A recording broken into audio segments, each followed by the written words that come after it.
কোটি কোটি মানুষের হক, আপনি মুষ্টিমেয় একটা দল, সে গাড়ি জব্দ করলেন কিছু সংখ্যক লোক, অথচ এটা হক কোটি কোটি মানুষের সম্পদ। তারপর আরেকজন অন্যের গাড়ি বাধ্য করেছেন, তাকে জিম্মি করে তার গাড়ি নিয়েছেন এবং বিভিন্নভাবে মানুষ থেকে বাধ্য করে চাঁদা নিয়েছেন, কাউকে সেখানে যদি এমন হয়ে থাকে, আপনি বলেন তো এটা কি ইসলাম মতে? যেখানে রাস্তার 1 মুঠি বালু নেওয়ার কারণে ইমাম সাহেব তাকে বের করে দিয়েছেন। আল্লাহ রসুল ভিজা কলসি মাটিতে রাখেন নাই, যদি কলসির তলায় করে বালু যায়, সেই বালু বা সেই মাটির জবাব তিনি কিভাবে দিবেন হাসরের ময়দানে, এই মর্মে এই জন্য তিনি ভিজা কলটি মাটিতে রাখেন নাই।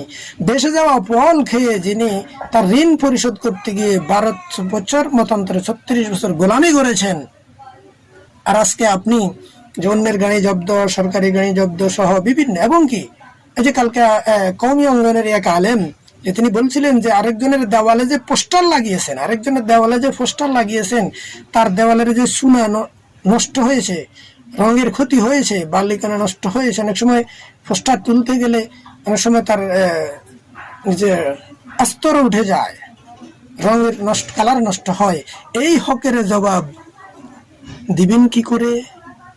হকের জবাব দিতে দিতে শেষ হয়ে যাবেন। কি আমল করছেন? কিসের ইসলামী রাজনীতি আপনি করবেন? আপনি আগে নিজের মধ্যে ইসলাম প্রতিষ্ঠা করেছেন কিনা